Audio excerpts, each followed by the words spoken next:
Mayong gabi mga isuon ko diha ni Kristo. Karon atong pagahisgutan ang may tungod sa fasting and abstinence. So karon nga adlaw paimin og mapuhon mao na ang ato ang pagsugod sa panahon sa Kwaresma, no? So sa gihapon ato nga i-explain karong gabi una kung unsa kini ang pasabot og Kwaresma o kung ano nga kini nga maong Kwaresma mahinungdanon kini alang sa mga Kristiyano, especially sa mga Katoliko. Pansa dili pa kita mo sugod sa paghatag og jutay nga katisismo kabahin niining Kwaresma mga igsuon, tugution ako sa pagbasa sa Santos nga Ebanghelyo nga inline sa ato ang sa ulugon nga kasaulugan, dakong kasaulugan sa simbahang Katoliko. Atong kutluon sa Ebanghelyo ni San Mateo, Kapitulo 4, 1 ngadto sa 11 mga igsuon. Pagbasa sa Santos nga Ebanghelyo sumala ni San Mateo. Himayaon ikaw o Ginoo. Unya gipadala si Jesus sa Espiritu Santo ngadto sa dapit nga awaaw aron tintalon sa yawa. Didto nagpuasa si Jesus sulod sa 40 ka adlaw o 40 ka gabi ug unya gigutom siya. Ug biduol kaniya ang yawa nga nag-ingon, anak ka man kaha sa Dios, himo ang pan kining mga bato. Mitubag si Jesus, ang kasulatan nag-ingon, ang tao mabuhi dili sa pan lamang kundi sa matag pulong usab nga isulti sa Dios.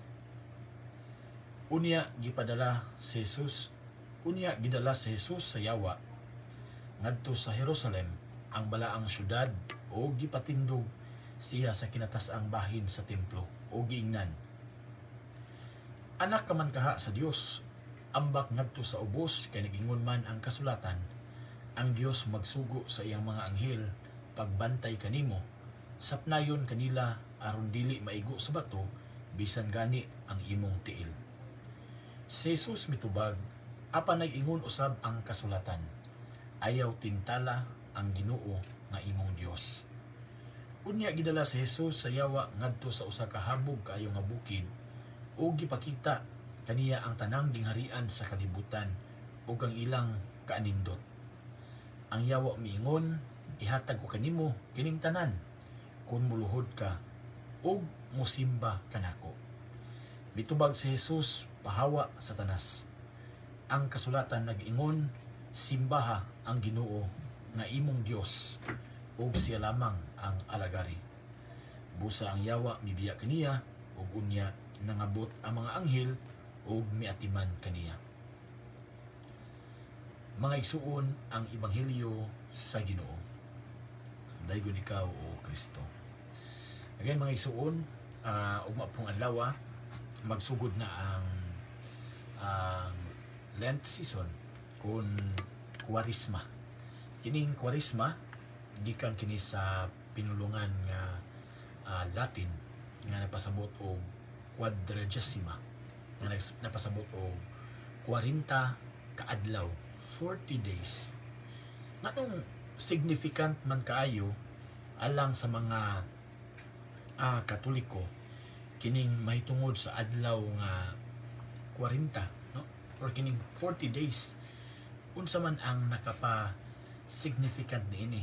Sulagma lang ba nga ang pagsaulog sa simbahan iyaharang ginamagama nga at least malang 40 or aduna bay gibasihan ang simbahan niini kining gitawag nato og biblically, kay ang simbahan nga Katoliko nagtudlo man may tungod sa nagatuo man kita sa Biblia ingon man sa mga tradisyon niini mga igsuon, no? So karon atong pagahisgutan kung ano nga mahinungdanon alang nato kining gitawag og 40 days, no? Or kining 40 ka adlaw. So kining 40 ka adlaw nga igsuon magsugod kini sa Miyerkules sa Badlis, unya mahuman usab kini sa Sabado di Gloria or Sabado Santo. Karon nga tuiga ang Miyerkules sa Badlis atong gisaulog sa Marso 5 uwa pong adlaw, unya ang ato ang Holy Week mahitabo karong Abril 16 ngadto sa 19, no?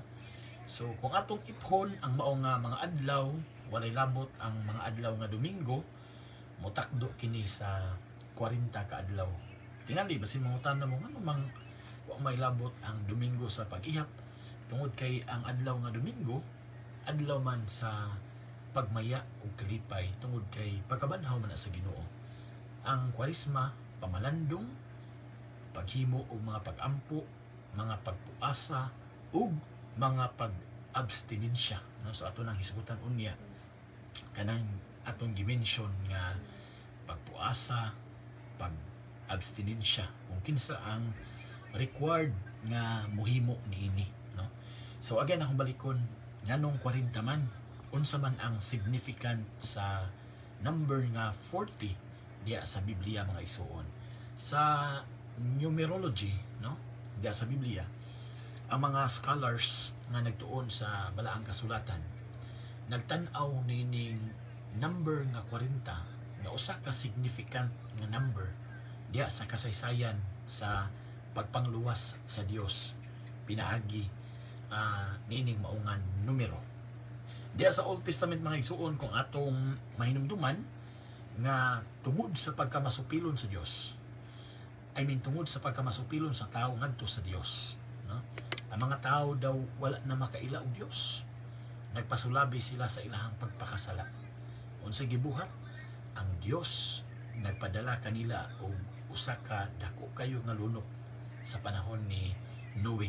Yang isugo si Noe sa paghimo og arka aron nga ang tanan nga motuo mosakay maluwas, kay ang kalibutan pagauwanon sulod sa 40 ka adlaw ug 40 kagabi mga isuon. Ato kining mabasa diya sa Genesis City. Ato diretso na to pataas, no? So ato makita 40 ka adlaw ang gigamit diri nga termino, tungod kay lagi ang kining 40 gigamit diya sa Biblia isip pagpenitensya o baka pagsilot o pagpaantos sa katawhan sa Dios. Diya usab sa Jonas 3:4 ngadto sa 8 mga isuon, si Propeta Jonas nasayod ta sa iyang kasinatian. Sa diha nga si Propeta Jonas gisugo sa Dios sa pag-adto sa usa ka lugar, no, nga ginganlan og Nineveh. Daw nahadlok si Propeta Jonas, ihang gikaminusan ang gahom sa Dios, no? Nahadlok si Propeta Jonas og ang iyang gibuhat inay nga moadto siya sa Nineveh, bisa ka hinuon siya og barko palayo sa maong lugar nga mao'y gusto sa Dios alang kaniya. Ang gibuhat sa Dios, gipadalahan siya og kining pagsuway, gibalod pag-ayo ang ilahang nga barko nga gisakyan, hangtod nga nahikaplagan sa mga tripulante nga adunay tao nga mo hinungdan kung anong gihangin pag-ayo sila. Ug mao to si Jonas nga isuon. Ilang gibuhat, gipas-an nila si Jonas, gitambog ngadto sa dagat. Ug matod pa sa istorya sa kinabuhi ni Jonas, gikaon siya og usa ka dako kayo nga isda. Ya. Until now ni mga madungog na to nga mga istorya, mga joke ba, no? Kung unsa jud kuno isda ang nakaon ni Jonas, no? So again, bila ra istorya mga igsuon naabot gayud si Jonas ngadto sa Nineveh. So ato po makita diha nga pagtulunan nga kung ang Dios mao na gani ang mosugo, kung pagbuot na gani sa Dios wala kitay mahimo, no? So naabot siya, ang iyang gibuhat mga igsuon, nagpuasa siya og 40 ka adlaw, no? Ang mga taga Nineveh sa diha nga iyang giwalihan aron nga pasayloon sila sa ilang mga sala, nagpuasa sila og 40 ka adlaw, sulod sa 40 ka adlaw aron nga pasayloon sila sa Dios mga igsuon. Lain pa nga 40 ka adlaw si Moises, no? Kauban ang mga Israelita sa dihang giluwas sila gikan sa kaulipnan sa Ehipto. Sulod sa 40 ka tuig nagbakta sila sa kamilawan. 40, no? Significant kayo ang mao nga number mga isuon. Daghan pa nga mga 40 nga gimension diya sa Old Testament nga tingali dili na lang kay nato tagsa-tagsaon. Ang punto nako na kining 40 usa ka significant kaayo nga numero diya sa balang kasulatan. Diya sa New Testament inyong nadungog ang atong gibasa karon sa Santos nga Ebanghelyo ang gikutlo diya sa Ebanghelyo ni San Mateo 4:1 ngadto sa 11 nga ang ato ang Ginoong Hesukristo mismo nagpuasa sulod sa 40 ka gabi. So significant mga isuon, no? Ug gani diya sa atong katekismo sa Catechism of the Catholic Church paragraph 540 nagingon, by the solemn 40 days of Lent, the Church unite herself each year to the mystery of Jesus in the desert, mga isuon.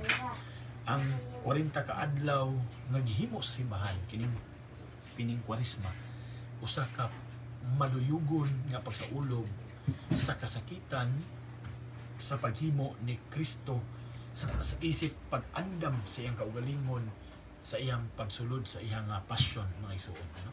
Ang iyang kasakitan, mga isuon. Muna nga sa itong pagsugod o bagong adlaw sa ito ang Kwaresma, ato na tayo gitawag og Ash Wednesday. Diin ang atong mga agtang pagakurusan og abo. Anong abo og ha? Dis apo ka na gikuha among abo, mga isuon, gikan ba na siya sa kusina sa inyong sa inyong panimalay ang tubag dili kadtong mga kung hinumdum mo niadtong Domingo sa Lukay, tawgon na siya og Domingo sa Lukay, sanglit ang katawhan manigba ni ana magdala sila og kining lukay pabindisyonan giporma og mga cross, no? May tabo ng Domingo sa Lukay Sunday unya ni kaugma ana magsugod din ang Lunes Santo, no? Katong mga lukay nga gipambindisyonan isurrender to ngadto sa parokya ug mao kadto ang sulugon aron ang abo ni adto mao gamiton aron sa pagbutang diri sa ato ang mga agtang, usa ka simbolik nga papakita sa kasub-anan ug kagulanan. So sa ato pa kining pagpatimaan ato sa cross usa ka pagpakita nga andam na kong mosunod ngadto kang Kristo. Andam na kong mohimo sa mga tulumanon or even katong bisan gani ug wala ka nagpa-finisyon sa abo kay narba tay mga rumpod nga notion kinato nga kung dili mabadisan matupad nila exempted daw dili, no? Dili. So ato nang mahisgutan po niya. So ang abo, mga isuon, gigamit diya sa kasulatan isip pagpakita sa paghinulsol, pagbasol o kining gitawag nato og tumang kasubo. Diya sa Job 42 versikulo 6, si Job nagbasol o nagbisti og sako o nagbulibod sa abo sa iyang ulo. Meaning ang abo sa ato lang nga panahon sa paagi sa simbahan igo na lang kining gikoros, pero sa una ilan ang iligo ang abo timaan sa ilahang paghinulsol, no? Diya sa Mateo 11:21 tin-aw kaayo nga giingon sa atong Ginoong Hesukristo si Jesus mingon, alaot ikaw Corazin, alaot ikaw Betsaida, kay kun ang mga milagro nga nangahimo diha unta diha kaninyo didto pahimua sa Tero o sa Sidon, dugay ra unta nga managlubog og abo ang mga tao dito. So tin-aw kayo mga isuon na kining paggamit og abo usa ka pagpakita simbolismo sa paghinulsol o pagbasol sa mga kasaypanan, mga isuon. Now karon unsa man ang mga angay nga buluhaton nato sulod ni ining Kwaresma. So ato nang kuan niya, no, isip title sa to nga live karon. Mo ni atong buhaton gituluan ta simbahan sa paghimo og pagpuasa ug abstinensya. Apil, no, again, pagpuasa, abstinensya, na usab ang pagkamay ng puon ug kini gitawag og almsgiving, pagpanghatag og limos, no? Unya girekomendar usab sa simbahan nga niining mga panahon na niining season of Lent nga mohimo gayud kita usab og pagpangumpisal, no? Isip pagpalik nato ngadto sa Dios, no? Ato ang basulan ang atong mga kasaypanan ug isugid ang atong mga sala ngadto sa atubangan sa pari. So unsay angay hinumduman mga dugang buluhaton nato isip Katoliko niining pagsaulog nato sa Kwaresma, mohimo pud og mga Station of the Cross matag Biyernes, no? diya sa inyong simbahan o baka kung ano na mo yung mga tour nga pagahimuon na mo yung mga lakaw, pwede mo maghimo og Station of the Cross. Of course, dili pod mawala ang mga retreat and recollections sa mga eskwelahan, mga graduating students, mapahigayon kayo sila og mga recollection and retreat, especially sa mga Catholic schools, no? And of course, sa mga public nga eskwelahan, aduna po yung mga initiative nga gihimo sa mga teachers aron sa pagtabang sa mga estudyante nga mamalandong usab niining panahon sa Kwaresma. Sunod kini paghimo og mga buhat sa kaluoy, kini gitawag nato og corporal works of mercy og spiritual works of mercy. So dagan I know nga kahibaw na tani ana, ato lang i-assume, no, kung in case nga wala, pwede na to na gamaan pod og mga tema sa sunod nato nga panag hisgot-hisgot. Of course, pag pamalandong pinagi sa pagbasa sa Biblia, ining sulod sa Kwaresma mga isuon, ato pod nga anaron kay naman tay gitawag og abstinence o kining fasting, pag-fasting sa mga nakasanayan nato nga ginabuhat, nga atong i-divert ang atong kaugalingon pinagi sa paghimo og mga spiritual nga buhat. So kung mag-Facebook ka tibok adlaw niini nga panahon sa Lent, imong hinahinayan og kuha tunga na lang sa adlaw, kunya katong-katunga sa adlaw pwede nimo gamiton sa paghimo, pagbasa sa Biblia, buhat sa kaluoy o unsa pa diha. Pwede po ta mo duaw ngadto sa mga Blessed Sacrament, Adoration Chapel, pwede po kaayo. O of course, puhon, kung aduna tay mga pwede po ta mo-apil ta sa mga prosesyon, no? Kanay mga adunay mga panghimuon nga prosesyon panahon sa Semana Santa mga isuon, no? So karon unsa man ang kini gitawag nato og fasting. Fasting, ang fasting mga isuon dili ni fast eating, kay kasagaran ra ba imbis kay fasting nahimo naman hinoong fast eating kay pinanaghanay na maghurot og lugaw kung nainumdum mo ka ng mataghigayon sa Biyernes Santo, ngano bitaw nga maglugaw-lugaw tani ana, kay aron nga maanad ang ato ang aron malikay ta sa palabi kayo og kaon, no? Pero unsa ba nitabo nga naglugaw lagi pero nahurot mabugag pila ka bandiha, no? So nawa ang essence sa fasting. So again, unsay giingon sa atong catechism, nagamit ko sa Catechism of Father William Coogan mga isuon, a brief catechism for adults, no? Sa ato apod nga canon law nag-ingon sa 1251, gimension sa dito ang paagi sa paghimo og fasting og abstinence. So fasting means that on a certain days, sa ang fasting mga isuon ay pasabot nga mukaon ta og 1 full meal og 2 ka light meal, mo gyud ay fasting mga isuon. Ang quantity ang gidaghanon matud pa aron dali na tumahinumduman unsay kalahian sa fasting og abstinence. Pag mingon ta og fasting, ang iyaha nga quantity ang gidaghanon. So ordinary na to nga kaon, mamahaw maniudto manihapon, lain pa ang snacks, mo na ordinary na to nga kaon. Sa pamahaw maniudto panihapon, busog puro na napag snacks. Pero sa fasting, 1 full meal lang ug 2 ka light meal. Diin ang light meal na to mga isuon, kining gagmay nga kaon, kung tipuon nimo dili mo equal sa imong full meal. So kana ra imong kaunon sa sulod sa usa ka adlaw, no? Sa Miyerkules Santo, Miyerkules Sabadlis ug sa Biyernes Santo. Duha lang ka adlaw pod nga required nga mohimo nini, Miyerkules sa Badlis o Biyernes Santo, kining gitawag na to fasting. Unya sa mga meal nimo dili pwede mag snacks, di pwede masig-inom og soft drinks, pwede tubig lang, no? Pero dili pwede mag milk, no? Or pwede ra mo inom kag gatas pero isabay nimo sa imong katong meal nimo. Pero in between sa atong mga meal dili pwede mag snacks, that is fasting. Di pwede mo i-count og candy o gusto pa diha, that is fasting, no? The quantity mga isuon, ang quantity. Kinsa man ang required ni ini sumala sa atong canon law adto nag-edad og 18 ngadto sa 59 anyos. Ha? Kung balikon, nag-edad og 18 ngadto sa 59 anyos. Who are not sick, katupong dili masakiton, dili buntis o dili nursing a baby katong nay bata nga gatutoy, no? So katong mga na-mention ako, senior citizen, mga masakiton, buntis, na gatutoy, na ay mga bugat nga trabahoon, no? So dili sila obliged nga mohimo og fasting, no? Dili sila obliged nga mohimo fasting, pero katong mga ordinary nga nag-edad og 18 ngadto sa 29 kinahanglan gayud nga mohimo niining fasting. Ikaduha, kining gitawag nato og abstinence. Kung sa fasting kay ang quantity, ang sa abstinence ang quality. So kung magisgot ang quality, unsa man nga mga matang sa pagkaon ang gialaw o dili gialaw. So mostly pag magisgot og karne, dili kita alaw mo kaon og karne sa Miyerkules, Sabadles ug sa tanang Biyernes sa tuig.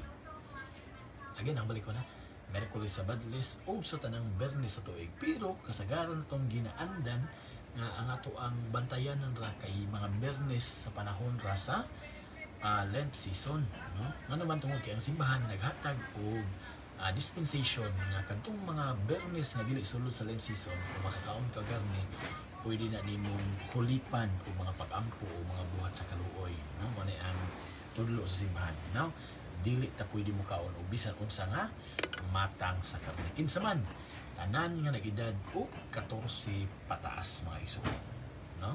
So mauna ang oblige sa gitawag nato og abstinence, no? Abstain, paglikay, no? Abstain. Again, sa nag-ingon, ang abstinence dili lang matungod sa pagkaon, kundi pwede po ta mo abstain sa mga kanang nakasanayan nato nga ginabuhat, no?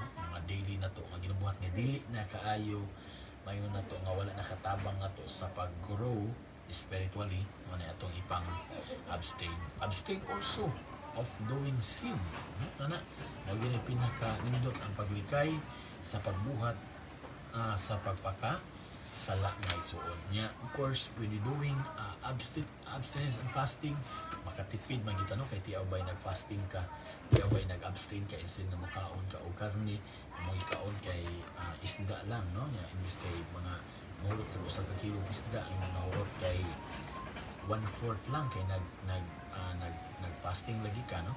So nakatipid ka. So sa buhat mo sa natipid, mo nang musud ang sugo sa simbahan mahitungod sa alms giving, paghatag o pagkaon ngadto sa mga nanginahanglan inana, no? So mao nay atong buhaton mga isuon,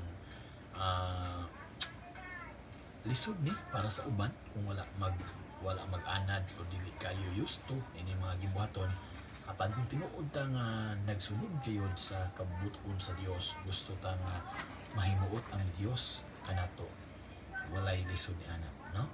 Kaya nato nga buhaton. So mo na nga karon pa lang ilista na daan kung mabuhon, bawal kong karne, unya kinahanglan ko magpuasa aron dili ka makalimot kay kining tawo ra ba kalimtanon kayo mga igsoon, no? So hopefully nakahatag ta og gamay nga pamalandong, gamay nga lamdag nining kagabhion mga igsoon. God bless. Mayong gabi kanatong tanan.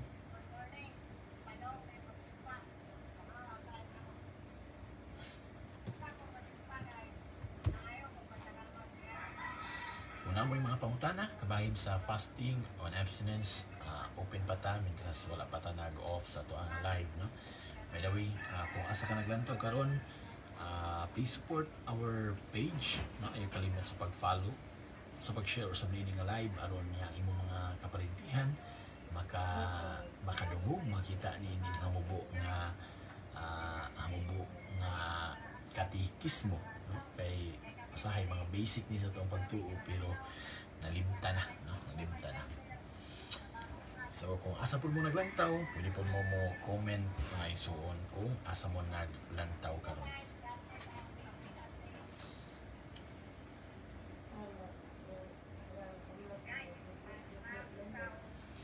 Shout out ta na ning mga naglantaw na to karon, naghan po nino mga isuon. Ito na itatag sa, no? Shout out ni Lynn Cantilan, Maymay Sirat, ni Puting Conejo, Kuya Omar Puting Conejo, ni Dars Gutierrez, ni Franz Mi Anali Villegas, Villegas, no? Yun sa kanyang Father Fran Villegas, ni Divina Upigal, ni Myrna Galos, ni Allen Div Nimpa Abarico, ni Abunda Jaya, Luisa Canoy, ni Faye Solano, naidang Solano diri sa bilang-bilangan, ni Mardy Function, ni Iba Isturco, ni Elizabeth Gaudicus, Divina Opigal, yun sa mga naglaltaw, Nini Timan, ni Veronica Contrivida, Alex Castellano, Nini Timan, ni yun sa mga naglaltaw na to diri, Jeneline Impiala. Okay, salamat sa iyo nga pag lantaw, ni Alambatin Jesus, ni Bibi Liano, ni Hidi Lasco, Leia Catulpos, ni TC Palalon, sa mga naglantaw na to, ni Mervin Dalanon,